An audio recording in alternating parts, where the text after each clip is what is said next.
Welcome back. Now we'll take your questions. If you have a question yourself, send it to us at QuranSpeaks.com. So Dr. Shabir, the question today is about, someone's asking, what was the first surah that was revealed to the Prophet Muhammad, peace be upon him? And then they're asking a follow-up. Why is the first revelation now in Surah 96 in the Quran? Did not Allah say not to mix up the verses?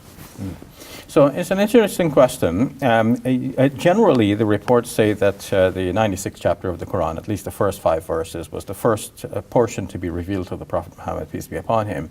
And now one might have expected, okay, you will keep that as the first surah, and then other revelations will come later on and make up the rest of the book sequentially.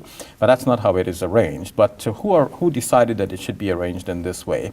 Gathering all the reports about this, most scholars are of the view that the sequence of verses within each chapter was given by the Prophet Muhammad, peace be upon him, himself. And that too we would think is not by his own discretion, but he received information from God that this is to go in that sequence, and he directed his followers to write them in that sequence. Now that's the sequence of verses within each chapter.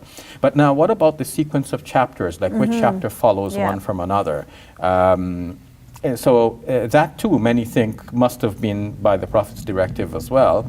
Otherwise, you would have... Meaning like it was revealed that this is the order of the Quran? Some think that that would have been the case, that the Prophet must have said, okay, as we have it now, surahs 1 to 114, and this is the exact placement of each surah.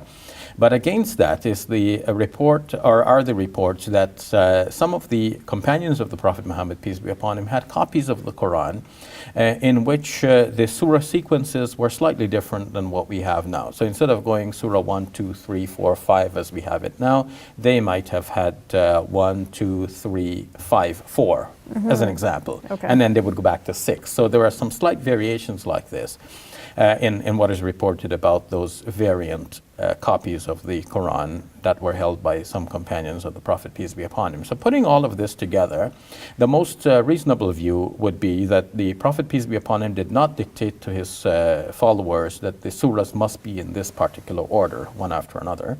So then in that case, Surah 96 did not have to be necessarily Surah 96. It could have been 95 or 94. But at the same time, as Muslims observed how the Prophet, peace be upon him, read the Quran in public prayers, in public declarations and so on, they came to see that some surahs followed after some others.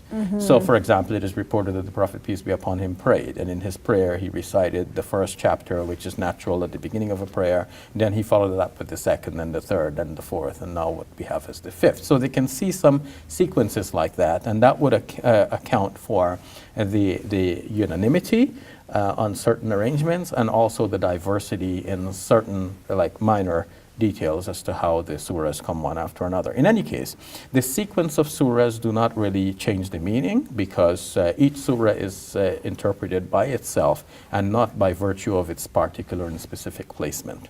Perfect. Thank you very much, Dr. Shabir. You're welcome. Hey YouTube, we hope you benefited from this video.